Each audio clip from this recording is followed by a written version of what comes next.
De fato, foram 36 anos, muitos anos mesmo. Acho que muito mais do que a idade de muita gente aqui hoje presente.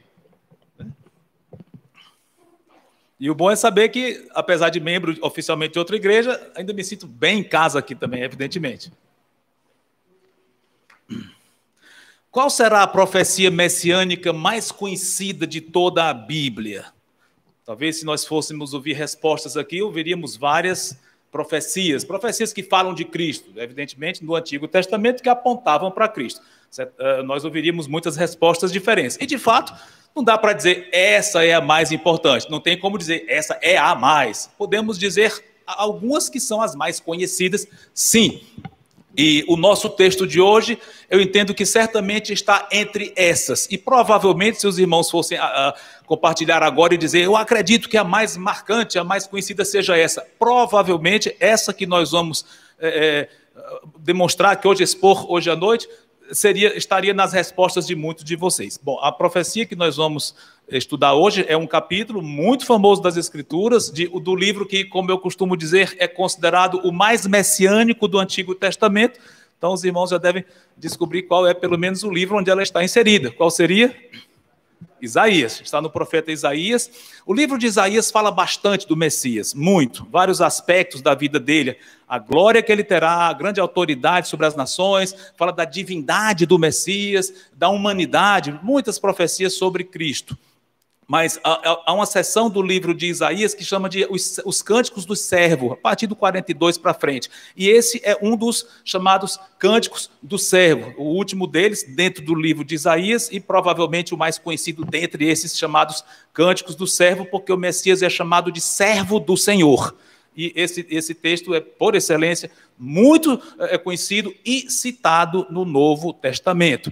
Ele é muito conhecido por falar do sofrimento de Cristo e com certos detalhes, e principalmente, não só pelos detalhes físicos em si, visuais, fala um pouquinho, mas o foco dele é o motivo do sofrimento de Cristo. Então, o grande foco desse capítulo, que são só 12 versículos, não é um capítulo longo, são por que ele sofreu. Pronto, isso aí é o grande foco desse capítulo.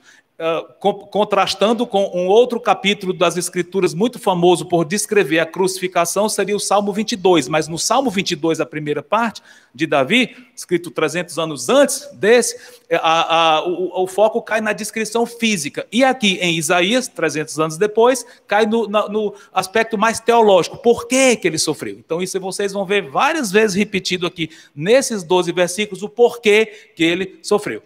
Estamos em Isaías capítulo 53, muito bem. Vamos para Isaías 53.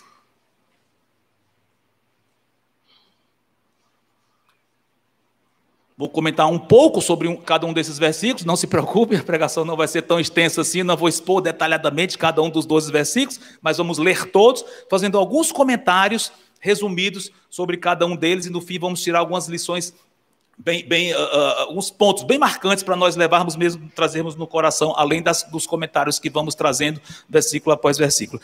Aqui no versículo 1, o profeta começa logo dizendo, mas antes disso vamos orar ao nosso Deus, para que ele nos abençoe nessa mensagem. Santo Deus, muito obrigado por estarmos aqui hoje, obrigado por essa igreja, Igreja Batista Manancial, muito valiosa, certamente para ti, para nós também, muito obrigado. Abençoa-nos agora à noite, edificando cada um dos que aqui estamos, cada um dos teus servos, das tuas servas. Se há visitantes aqui, te peço que tu operes salvação em nosso meio hoje, também de muitos que talvez estejam nos assistindo agora. Edifica, salva almas e me capacita para transmitir essas palavras com fidelidade, com fluência, com a tua santidade, com a tua clareza. Muito obrigado pelo que tu farás aqui hoje, porque tu és fidelíssimo. Em nome de Cristo, amém. Isaías 53:1 diz assim: quem creu em nossa pregação e a quem foi revelado o braço do Senhor? Esse versículo já é muito intrigante. Vou comentar um pouquinho mais sobre ele do que sobre os outros, mas os irmãos vão entender o motivo. Ele começa logo dizendo que o que ele vai descrever depois não é algo que é facilmente crível, é algo estranho, aparentemente estranho. Então ele vai logo dizendo, a mensagem que nós proclamamos é difícil de ser crida, muitos não crerão. Mas ao mesmo tempo ele diz, a quem foi revelado o braço do Senhor? Essa frase é muito mais profunda do que nós imaginaríamos, ou do que nós perceberíamos por uma leitura superficial. Não vou descer muitos detalhes aqui, mas perceba o seguinte, Aqui ele fala o braço do Senhor. Normalmente, quando aparece a expressão braço do Senhor, especialmente no Antigo Testamento, se refere ao poder de Deus, normalmente. Então, ele já está dizendo que essa mensagem que ele vai descrever, quer dizer, essa cena que ele vai descrever e as motivações são nada menos do que o poder de Deus em ação. Tem muito poder envolvido no que ele vai dizer. Mas ele diz, a quem foi revelado. Ou seja, nem todos vão entender o que ele vai dizer, porque não foi revelado a eles. Ao mesmo tempo em que o homem tem responsabilidade de crer, ao mesmo tempo é Deus que abre os olhos daqueles para que possam crer. Porque se não fosse a intervenção divina, ninguém poderia entender essas coisas que serão ditas aqui agora. Versículo 2, agora ele começa a descrição. Percebam como ele vai aumentando de detalhes. É bem interessante literariamente. Você vai perceber que à medida em que Isaías vai descrevendo o que ele vai descrever, ele vai dando mais detalhes sobre o quadro completo aqui que nós vamos ver. Versículo 2, porque foi subindo como renovo perante ele, e como raiz de uma terra seca. Não tinha aparência nem formosura. Olhámo-lo, mas nenhuma beleza havia que nos agradasse. Aqui fala de renovo e de raiz. O que é renovo? Renovo é um galhinho. E você já deve ter visto algum tronco cortado de uma árvore e nasce um raminho dali. É um renovo. E aqui a ênfase que Isaías dá nesse contexto, eu entendo que seja ao início humilde do Messias. Ele veio à cena de uma forma muito discreta, humilde mesmo. Então ele nasceu de uma família pobre, numa cidade bem desprezada mesmo, um vilarejo de Belém. Depois morou a vida toda em Nazaré, que também era uma vila muito mal vista mesmo. Alguns diziam, de Nazaré pode sair coisa boa. Então, era uma pessoa acostumada com coisas simples, os discípulos eram pessoas rústicas, na grande maioria. Enfim, o começo, não só o começo, mas a própria vida como um todo, era algo que não chamava a atenção em termos humanos, terrenos, digamos assim. Como raiz de uma terra seca, o início até improvável, como já comentei, pela origem dele, vindo de uma família tão humilde. Não tinha aparência nem formosura. Provavelmente isso seja uma referência não só a ele como um todo, como se o Senhor Jesus não fosse uma pessoa bela. Não é isso, eu entendo que ele se refere a ele no seu sofrimento. Assim eu entendo. Por quê? Porque o contexto todo aqui, vocês vão ver, fala de Cristo em sua, como se chama, paixão de Cristo, paixão no sentido de sofrimento. Então, a descrição realmente é a crucificação e aos momentos em torno da crucificação, os açoites, ele desfigurado pelos açoites, a aparência muito abatida e ferido, tudo aquilo. Então, isso é o quadro que Isaías descreve. Então, eu entendo quando ele diz, não vimos aparência nem formosura, a ideia de formosura seria de majestade. Não tem majestade nenhuma nele. Eu entendo que seja isso, a ele naqueles momentos finais do ministério terreno dele. Curiosamente, lembrem que um motivo técnico pelo qual ele foi levado a Pilatos é porque eles diziam ser ele o rei dos judeus. Inclusive, Pilatos até comentou, eis aí o vosso rei. Quando eles viram Cristo, depois de ter sido açoitado, já numa aparência muito bem ruim mesmo, disseram, esse é o nosso rei? De jeito nenhum. E Isaías, talvez uma referência aqui, ele diz, não vimos majestade nenhuma nele, não vimos beleza nenhuma nele. E dele não fizemos nenhuma beleza havia que nos agradasse. Versículo 3. Era desprezado e o mais rejeitado entre os homens, homem de dores e que sabe o que é padecer. E como um de quem os homens escondem o rosto, era desprezado e dele não fizemos caso.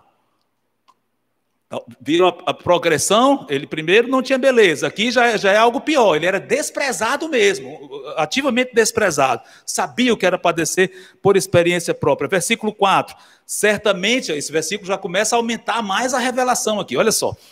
Certamente ele tomou sobre si as nossas enfermidades e as nossas dores levou sobre si, e nós o reputávamos por aflito, ferido de Deus e oprimido. Opa, grande avanço aqui na revelação de Isaías. Ele era um homem de dores, sabe o que é padecer, o que é sofrer, sabe? Mas essas coisas que ele sofreu eram nossas. Opa, ele deixou claro aqui. Ele certamente, e essa palavra está no original, ele enfatiza. Ele tomou sobre si as dores que eram nossas. Aliás, as duas palavras do original no versículo 3, ele repete aqui no 4, dizendo que são nossas que foram para ele.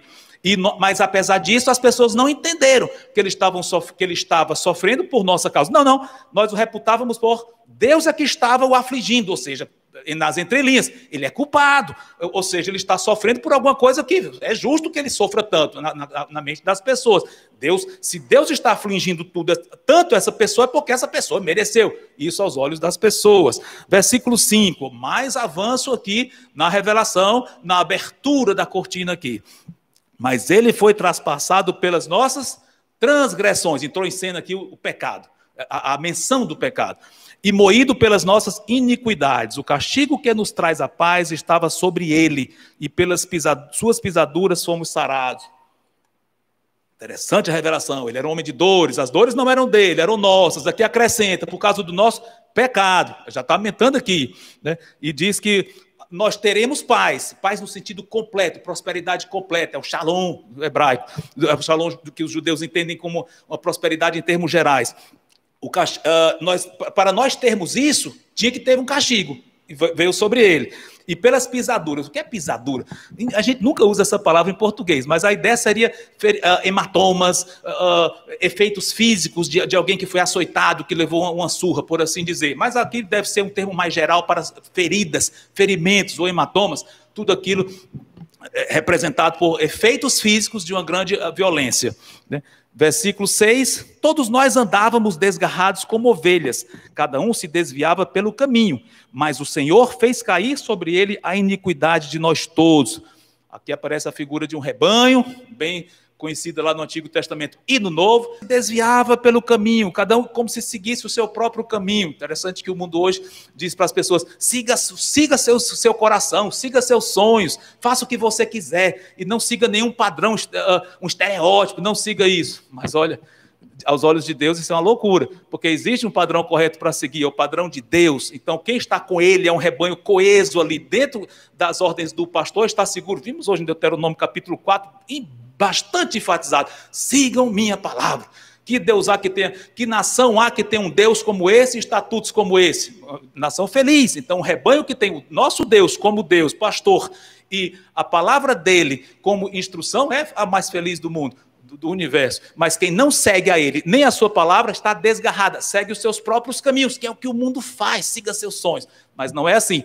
Aliás, isso além de ser uma loucura, porque é perigoso, é lógico, ainda é pecaminoso. Mas ele diz aqui, o Senhor fez cair sobre ele a iniquidade de nós todos. Mais um ponto aqui, que Deus fez cair, Javé, o Deus de Israel, o nosso Deus, fez cair sobre o Messias nossa iniquidade. Versículo 7, uma descrição que foi cumprida literalmente com o Senhor aqui. Diz assim, ele foi oprimido e humilhado, mas não abriu a boca.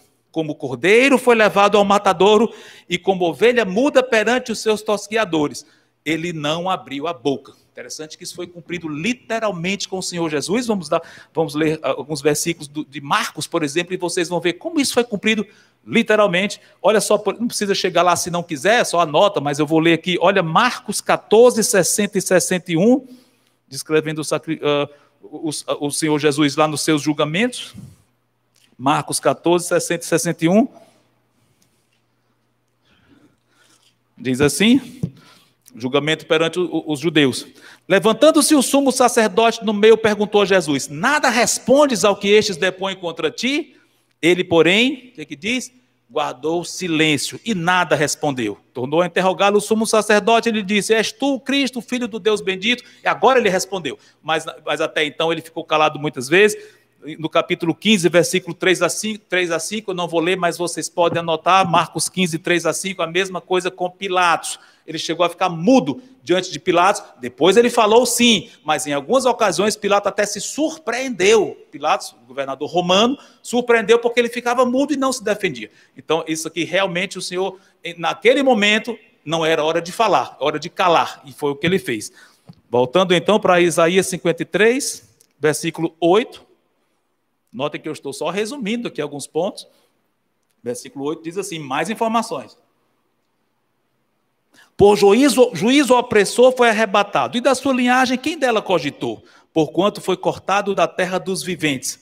Por causa da transgressão do meu povo foi ele ferido. Mais informações, ele foi arrebatado, foi arrancado à força, né, por opressão e por um juízo, um julgamento. A menção de que o que aconteceu com ele não foi algo natural ou uma turba que chegou e fez alguma coisa, uma violência com ele. Não, foi um julgamento oficial. Então, a cúpula das autoridades judaicas estava ali, teoricamente, seguindo a sua lei, foram para os romanos, pressupostamente seguindo a lei romana, tudo dentro da lei. Ou seja, foi um julgamento. Mas aqui diz já dá uma ideia da morte dele, esse versículo, mas ele diz, da sua linhagem, quem cogitou? Que é isso? Quem cogitou da linhagem de Cristo? Provavelmente seja uma indicação de que ele não teve filhos, não teve descendência física. Ele morreu sem deixar nenhum filho, nós sabemos disso. E, aliás, isso para um rei, que ele era o rei dos judeus, como Pilatos reconheceu, como o povo rejeitou completamente essa ideia. Imagine um rei morrer sem deixar descendentes.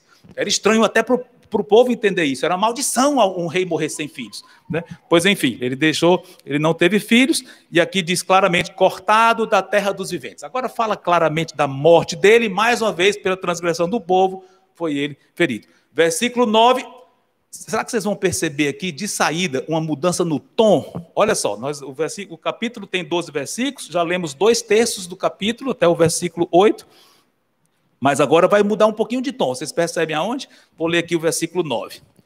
Designaram-lhe a sepultura com os perversos, mas com o rico esteve na sua morte, posto que nunca fez injustiça, nem dolo algum se achou em sua boca.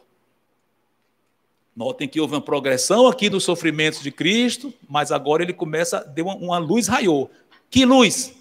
A sepultura com o rico. Acabamos de cantar sobre a sepultura, né? Que ele diz, ele foi considerado um maldito, um bandido, que vai ser enterrado com os bandidos lá, com a gente da pior espécie. Mas ele foi enterrado por um rico, e na sepultura de um rico. Pode parecer um detalhe, mas não é. Aliás, só isso está nas Escrituras, como uma profecia que foi cumprida literalmente com um personagem chamado de José de Arimateia, um homem rico, judeu, que era seguidor do Senhor Jesus Cristo, tinha uma sepultura e quis que Cristo fosse sepultado ali com a honra devida, não com a pompa de um rei, não, mas com dignidade.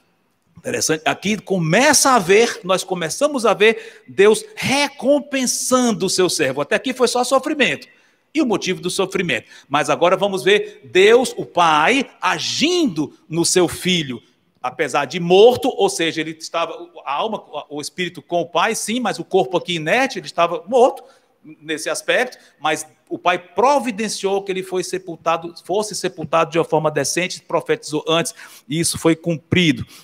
Interessante que vemos aqui também um atributo do Senhor Jesus, santidade, visto que ele nunca fez violência. O Novo Testamento aplica isso com pecado em termos gerais, e nenhuma mentira se achou em sua boca, nenhum engano. Ou seja, ele não só era humilde e manso, não foi violento, e ao mesmo tempo tudo que ele falava era a verdade, era bom. Nunca houve nada ruim nos lábios dele, ou de mentira, ou com intenções ruins, nunca.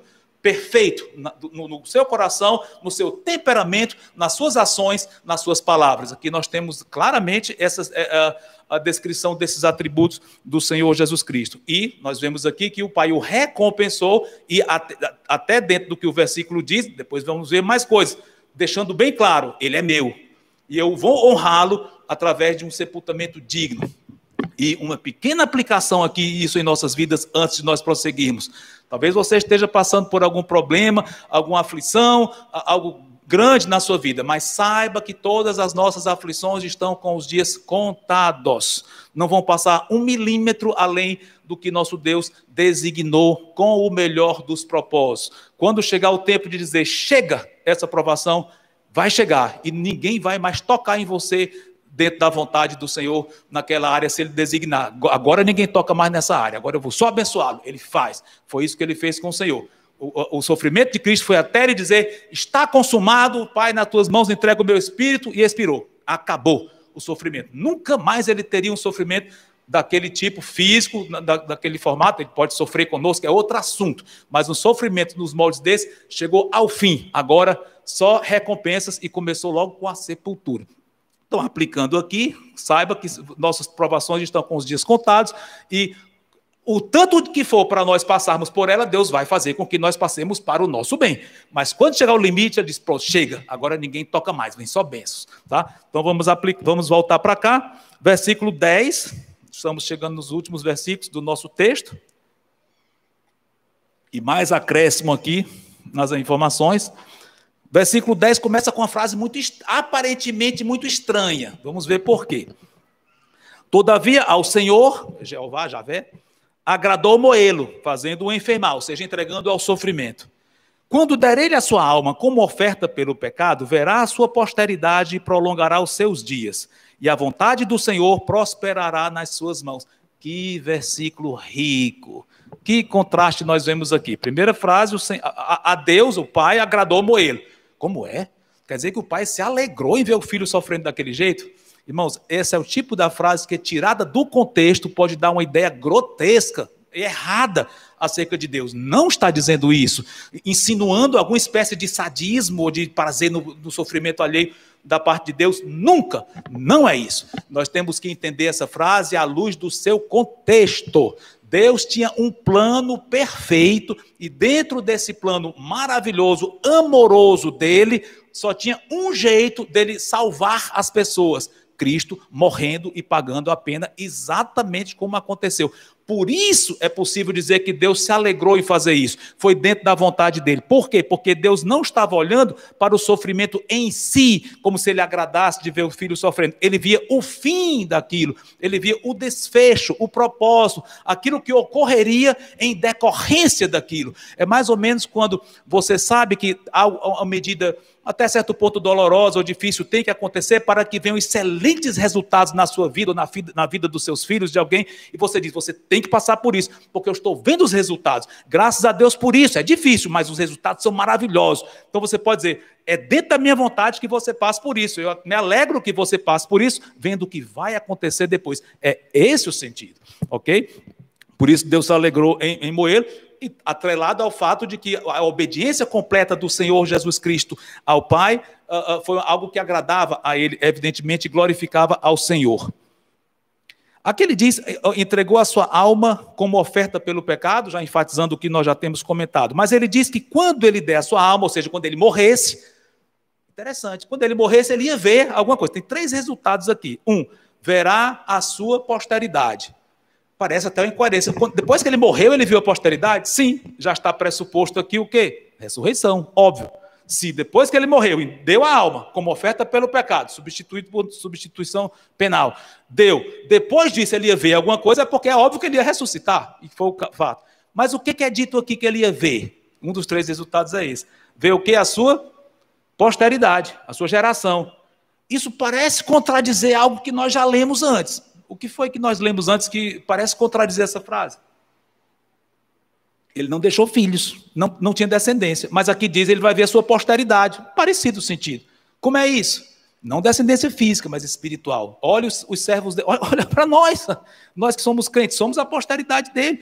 Todos os remidos de todas as eras que foram, ou são, ou serão salvos pelo sangue de Cristo, é a posteridade dele, são os servos dele, é a descendência dele espiritual. Nós somos descendentes dele. Ele é como nosso irmão, com I maiúsculo, irmão infinitamente maior do que nós, mas é o nosso irmão e ao mesmo tempo Senhor. E ao mesmo tempo é como um pai para nós. Isso aqui é só uma figura de linguagem. Mas nós somos a descendência dele. O Espírito dele está em nós. Nós somos filhos de Deus por causa dele. Olha a posteridade enorme que ele teve.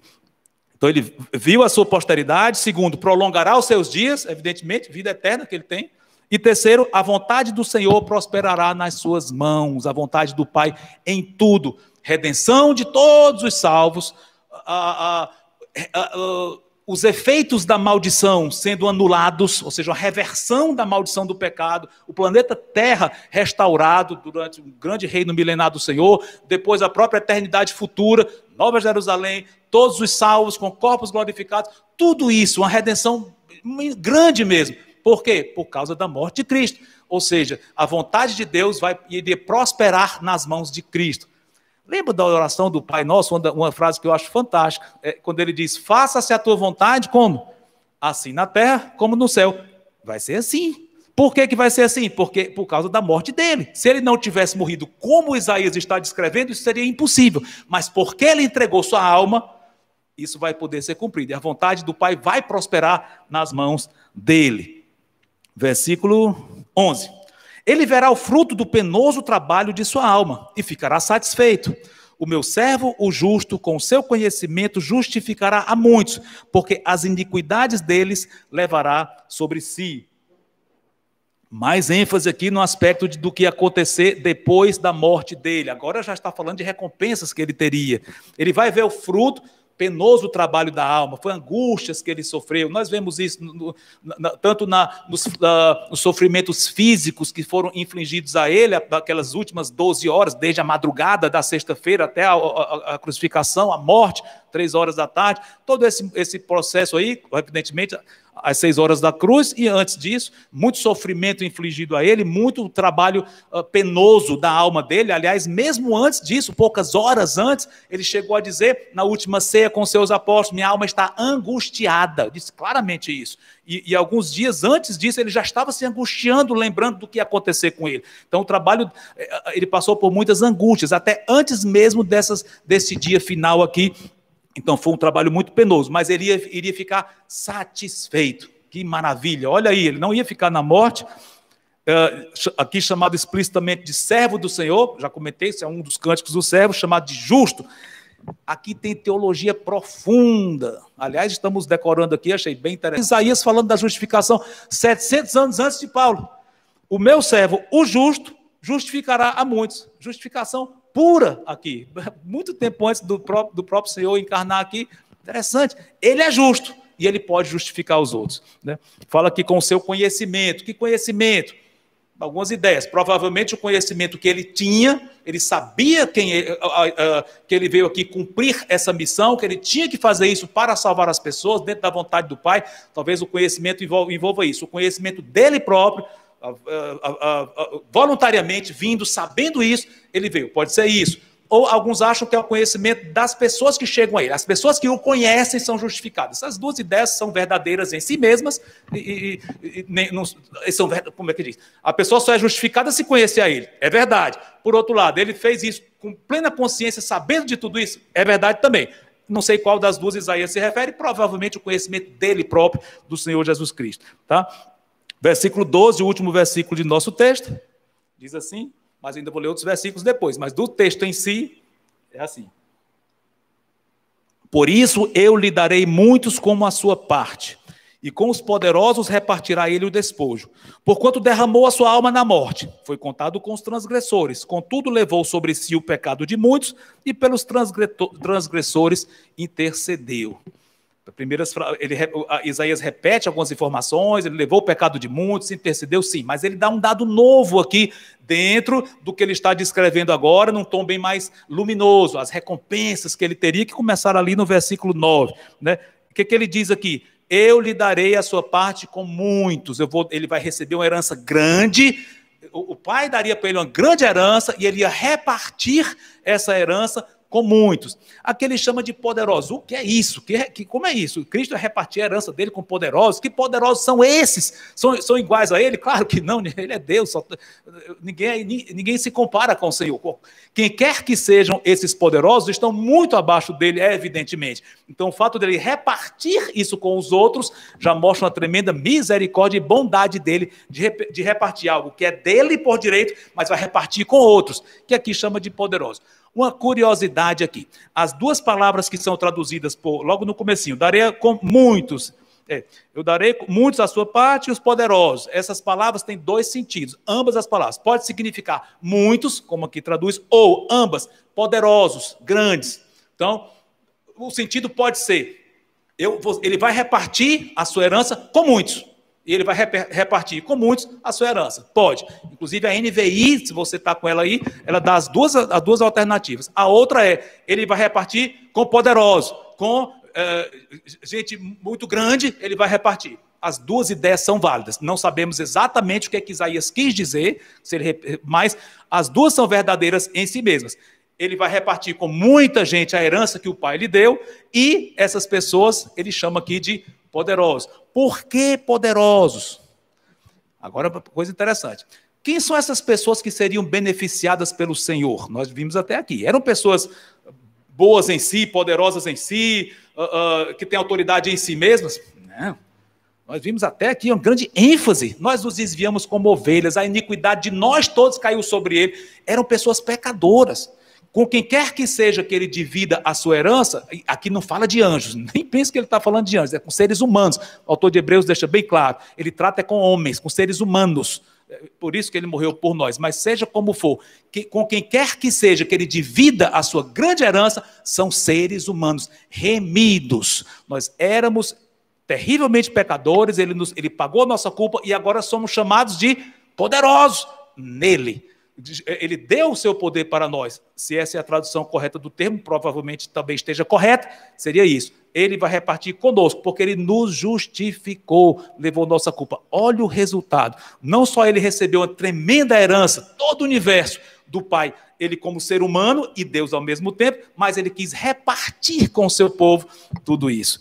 Que maravilha. E aqui diz que é porque ele intercedeu por nós, pagou nossa culpa. Bom, diante disso, diante desses 12 versículos, que lições nós podemos tirar? Eu peguei 3 aqui que nós podemos tirar lições gerais dessas maravilhas que foram registradas aqui.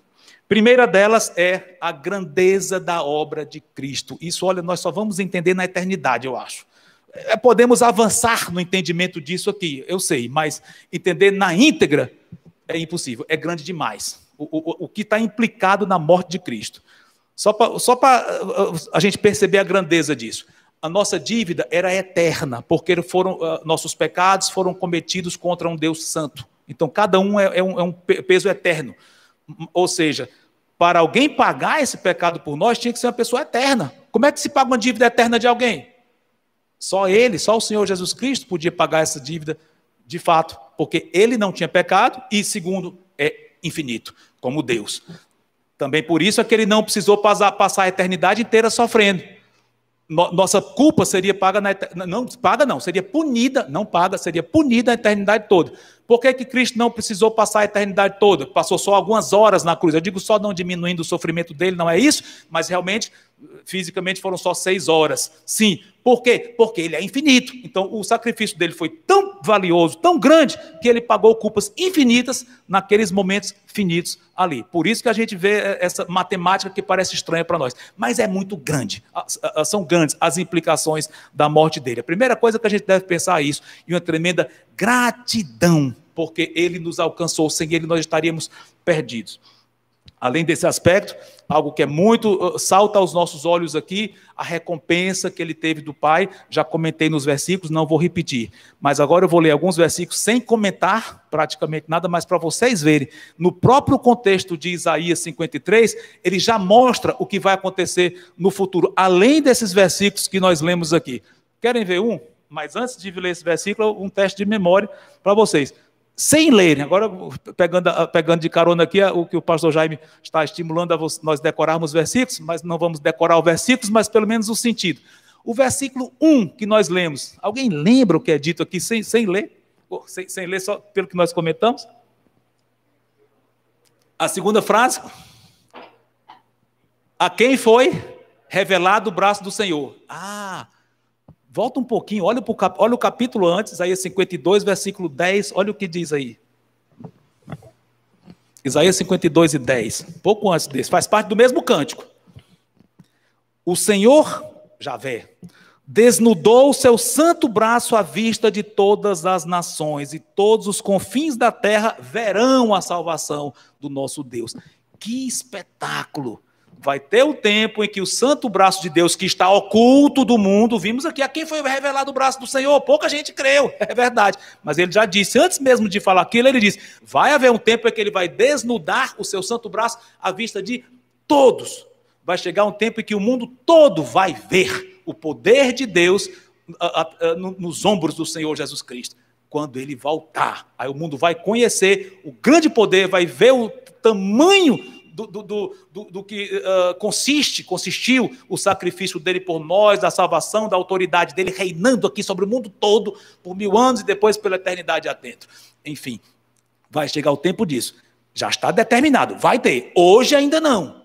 Hoje nós estamos pregando para que mais pessoas creiam. Sim, é o nosso papel, vamos já comentar. Mas um dia vai ter que as nações todas vão ver o braço do Senhor quando verem Cristo pessoalmente. E olha agora os versículos 13 a 15. Eu não vou comentar quase nada, porque o versículo explica por si só.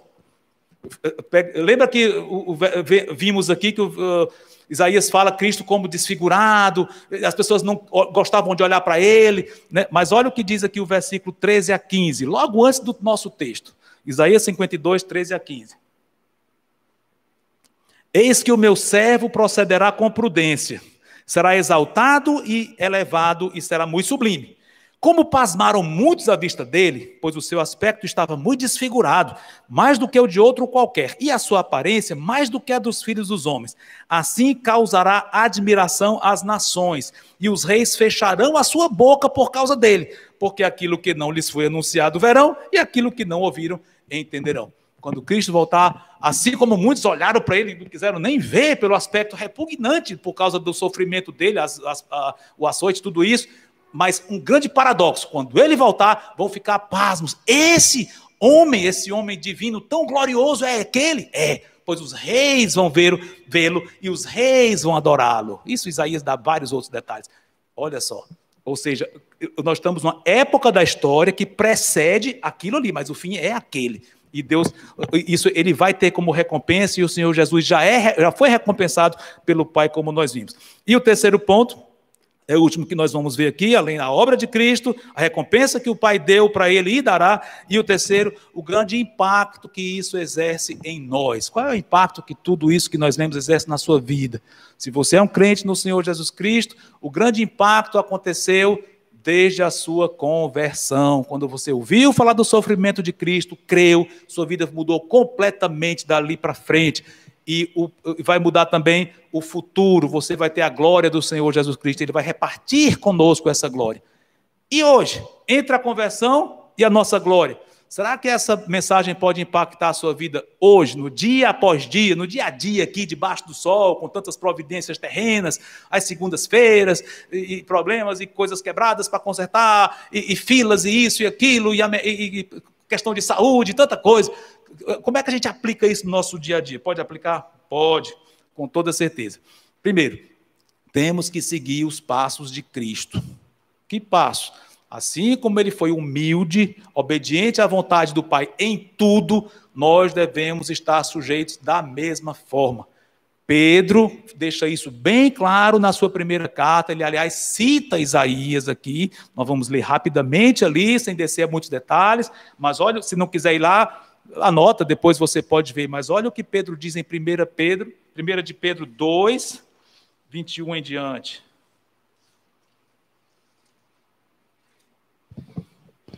1 de Pedro 2, 21, ele cita aqui Isaías 53, claramente aplicando para os seus leitores, que aliás estavam enfrentando um problema pior do que o corona, que era Nero. Eu acho que ninguém preferiria ter Nero aqui perseguindo os crentes, levando para o castelão, torturando, tocando fogo, soltando animais ferozes lá para nos matar, coisas terríveis mesmo, perseguição demoníaca. Isso é muito pior do que qualquer coisa que nós já enfrentamos em nossa vida. Não estou diminuindo as provações que nós passamos, não estou diminuindo a gravidade de problemas que enfrentamos, não é minha intenção fazer isso. Deus sabe o tanto que nós sofremos, Deus se condói dos nossos sofrimentos, sim, pode ser coisa invisível, só você sabe, ele se condói, sim. Porém, em termos físicos em si, gerais, todo o cristianismo ao mesmo tempo sofrendo, isso aí não se compara com nada que tenha havido na história. Isso que aconteceu com os leitores de Pedro, Nero perseguindo a eles dessa forma tão terrível, cruel, né? Então, voltando para cá, olha o que ele diz, como é que essas pessoas deviam viver. 1 de Pedro 2, 21. Porquanto para isto mesmo fostes chamados, pois que também Cristo sofreu em vosso lugar, deixando-vos exemplo para seguirdes os seus passos, o qual não cometeu pecado, nem dolo algum se achou em sua boca. Cita literalmente Isaías 53. Pois ele, quando ultrajado, não revidava com ultraje, quando maltratado, não fazia ameaças, mas entregava-se àquele que julga retamente, carregando ele mesmo em seu corpo, sobre o madeiro, os nossos pecados. Olha só, bem baseado no que lemos. Para que nós, mortos para os pecados, vivamos para a justiça. por suas chagas fostes sarados. Exatamente o que Isaías diz. E o versículo 25, porque estáveis desgarrados como ovelhas. Também vimos em Isaías 53, desculpa. Agora, porém, vos convertestes ao pastor e bispo da vossa alma. Ou seja, temos um impacto em nossa vida. Sigamos o modelo de Cristo. Isso quer dizer que nós vamos sofrer todos os dias de nossa vida? Não é isso. Lembra? Aliás, o que está descrito acerca de Cristo é culminante ali na última noite dele, aliás, nos últimos momentos, no último dia dele, a crucificação e os eventos em todo. Ele não passou a vida toda sofrendo naquele nível, evidentemente, mas houve um momento X dele calar diante dos seus tosquiadores. Ele não passou o ministério dele todo calado, nem sofrendo açoites. Pelo contrário, ninguém tocou nele antes daquele dia. Lembra disso? Ele não foi surrado, nada disso, só na hora certa. Então, teve um momento X do sofrimento. Ele teve outros sofrimentos antes? Sim, sofrimento moral, de ser rejeitado, não tenha dúvida, mas físico, só ali. Então, teve um momento pontual ali dele sofrer tudo isso. Trazendo para nós, não é que nós vamos sofrer todos os dias da mesma forma. Há muitos tempos em que Deus tem nos dado grandes alegrias, prazeres, coisas boas, agradáveis, sim, mas a disposição para fazer a vontade de Deus, essa deve estar sempre em nós. Se for preciso sofrer, Senhor, que seja, me dá força, pronto, mas a disposição é essa, e sempre com santidade, e no dia a dia reagindo como Cristo. Na hora que nós somos ou ameaçados, ou zombados, ou injustiçados, e isso sim, todos nós passamos de alguma forma ou de outra por algo talvez pequenos, mas em que isso pode vir à tona. Nesses momentos, reagir como o Senhor agiu. Isso nós devemos ter isso em mente. Além disso, além de viver com santidade e com essa atitude, nossa missão é algo importantíssimo de nós termos em mente enquanto nós estamos aqui. Fala do Evangelho, proclama o Evangelho. E algo que eu quero fazer um link com algo que aconteceu com o Senhor Jesus e que acontece com a nossa vida hoje aqui, um contraste. Quando Cristo esteve diante das autoridades, aqui como nós vimos, os judaicos e Pilatos, o que caracterizou a atitude dele ali? Ficou calado. Não é que ele ficou calado o tempo todo, ele falou algumas coisas, mas ele não se defendeu, ele ficou mudo em grande parte. Nós devemos fazer o mesmo quando estivermos diante de autoridades, se for o caso, e muitos dos nossos irmãos enfrentam perseguições diante de autoridades, sim, nós não tem sido o caso, mas se vier acontecer ou não, eu não sei, da tribulação em si, nós vamos perguntando, nos perseguindo pela fé, como é que nós devemos agir? Ficar calados? Não, fala. E será que nós temos uma promessa de Cristo quanto a isso? Eu não vou ler lá, mas os irmãos podem ler em Lucas, acho que é 17, depois vocês podem checar. Quando vos perseguirem e levarem diante de autoridades, não se preocupem com o que vocês vão dizer, porque eu vou dar para vocês boca e sabedoria, a quem não vão resistir os seus oponentes. Que coisa! Cristo ficou mudo ali. Por quê? Porque ele tinha que morrer. Para que nós hoje pudéssemos continuar aqui e nós falamos, continuamos a mensagem dele até em momentos assim. E ele está agindo em nós. Olha a recompensa do Pai para ele hoje. Ele agindo, assim como ele suportou aquilo e ficou calado, agora ele, pelo Espírito Santo dele, ele opera em mim e em você, em várias situações de nossa vida, inclusive em momentos difíceis, dando a palavra certa que ele quer que seja transmitida no momento exato. Ele agindo em nós, mais uma recompensa do Pai para ele. Ele hoje, vivo, agindo, falando através da sua igreja. Que maravilha! Esse é o nosso Deus. Nós não devemos temer nada por causa do que ele tem feito conosco, o tremendo poder do Senhor em nossa vida. Temos um futuro eterno maravilhoso pela frente, e hoje aqui, talvez provações, certamente provações em algum nível, sim, alegrias que Deus nos dá, sim, mas também dificuldades e uma grande missão de testemunhar a todos que o nosso Senhor é esse aqui e hoje está com toda a glória no céu, já teve muitas recompensas do Pai, continua tendo hoje em dia, cada alma que se converte a Ele agindo no céu, olha só, e vai eternamente desfrutar dessas maravilhas conosco. Eu quero concluir lembrando, Cristo, eu entendo que ele, uso aspas aqui, ansiosamente espera o momento de ver todo o seu povo reunido, com o corpo glorificado, já completamente longe do sofrimento. Eu entendo que ele aguarda isso, sim, Mas a Bíblia diz que ele já viu o fruto do penoso trabalho de sua alma. E viu, até certo ponto. Mas ainda não foi consumado em termos de aplicado aos salvos o corpo glorificado. É futuro. Mas ele aguarda isso. E nós aguardamos também o momento de nós irmos para ele sermos glorificados. Quando nós ficarmos um pouco impacientes aqui, Senhor, volta logo, está difícil aqui.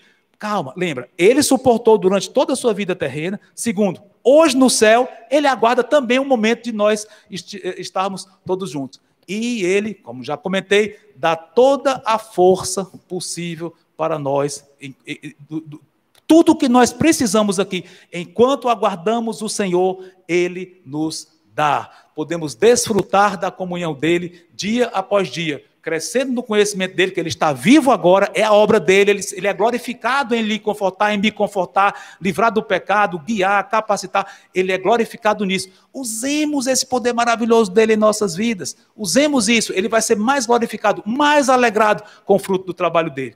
Isso, e aliás, por tempo limitado, esses momentos aqui, porque breve nós vamos estar com ele, e aí sim, nós vamos ver face a face, de uma forma completa, o tamanho da recompensa que ele teve com todos os seus salvos para a glória do Pai e para a glória dele e para a nossa grande alegria. Amém? Santo Deus, muito obrigado por todas essas coisas. Eu te peço que tu apliques tua palavra em nossos corações e nos transforme, Senhor Deus, e livra-nos de todo o mal. Em nome de Cristo. Amém.